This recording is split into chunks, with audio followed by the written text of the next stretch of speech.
I'm sure there's other reasons why you're here, but it actually kind of made sense to me. The Fellowship of the Ring, well, it's, I mean, 25 years is a long time, but there's certain things that stand out. I mean, the thing with these movies, of course, is we shot all three of them at the same time, and then in a mixed up kind of way. So, one day we'd be shooting a bit from the Fellowship, then, that would be on Monday. On Tuesday, we'd shoot a scene from the Two Towers. On Wednesday, back to Fellowship again. On Thursday, the Return of the King. So, we kind of, it was just one film, really, for us. And it just put the spotlight on these three movies, these three Lord of the Rings films that were being shot back to back, and it put the spotlight on, well, what happens if the first film is a flop?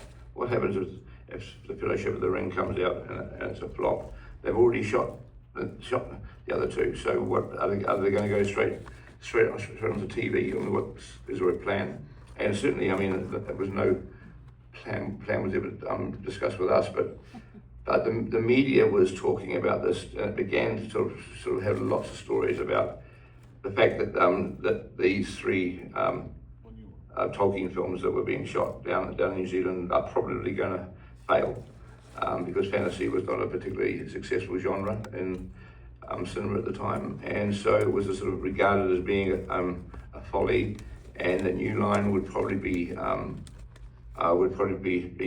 destroyed, that it might be an excuse for our Warners to get rid of New Line because they've lost all this money on these Tolkien movies. And there was just this relentless sort of press started to happen while we were filming, and looking back on it now, my memory of that time is all this. We were it was almost like we were shooting the movie in a kind of a headwind of kind of all this expectation. And it got to the point that people would, you couldn't help but feel that a lot of these journalists were wanting it to fail because it's going to be really interesting to see how they get out of the train wreck of these three Tolkien movies if they fail. That was sort of that was going to be exciting. But when you're making the films, you've got the choice. You can either read this press and sort of curl up in the corner and not come to work in the morning, or you can just say, stuff you. You think we're going to fail. We're not. We're actually going to make a great film. And in a way, that relentlessly negative expectation in the media, all through the shooting of the film, sort of fueled us. It was like this sort of energy drink that just sort of fueled us. And not just me. It was the cast, the crew. It just fueled us into wanting to prove them wrong. And I guess we did prove them wrong, didn't we? No. Good. Sorry, cheap. And so that was really my a memory of this time. Fellowship of the Ring.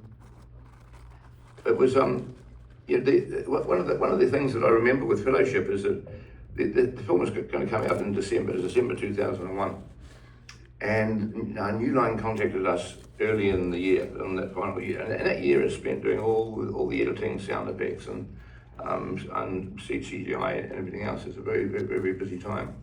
Very intense time doing the post, and they about February they contacted us and said, could you possibly have 20-25 minutes of the Fellowship of the Ring finished by May? And it was like, what? Because you don't expect to have to finish 25 minutes. You sort of work your way through the year, and then it just all comes together at the end. And they said, yeah, we've got the Cannes Film Festival is in May, and we want to screen like 25 minutes of the film to get some early interest. And I think that was actually New Line themselves being a bit worried about the negative press, and so they thought that they had a good film and they wanted to shift the media. So that was actually it was a shock, but we thought, okay, right, yeah, we'll do it. Howard Shaw came down to New Zealand and recorded the score. Because the idea was, if we're going to do 25 minutes, let's not just do it in a temp way. Let's just make it a solid, finished piece of film that will stay in the movie. And so we chose the Mines of Moria sequence, which you'll see in this film halfway through. Because it's a nice contained piece. They go into the mines, stuff happens, and they leave. And so and so the Mines of Moria sequence in a way is always sort of my mind is somewhat of my favourite scene in Fellowship, because it was it was made, it was finished off under very weird circumstances to get this really for the Cannes Film Festival, and but it was good. It did actually change the narrative. After Cannes screening in May, the story started to talk about how these films might actually succeed and they might be good films. That was sort of it shifted the whole thing. So it was a very clever, smart move that New Line did. The Mines of Moria scene too. The other thing I remember is we're shooting Balin's tomb when the cave troll is about to attack. And on that particular day, it was on a Monday, and we all show up to shoot that scene. And Vigo had been out with the Hobbits during the weekend, and he'd been surfing, and he had sustained an injury surfing. Like the sort of board has flipped in the air and whacked him in the face. So he comes in and he's got his eye is bulged out, black eye shut like a boxer, like swollen. And he says, I'm sorry, Peter, I'm sorry. And I said, oh God. So you'll see that all I could do was to shoot him from the side. I had to I couldn't shoot. I had to. So you'll see in the certainly just watch for the bit when the cave troll's coming into the going to attack them. That little sequence here that Vigo is always seen from the side. Because I had no other choice. So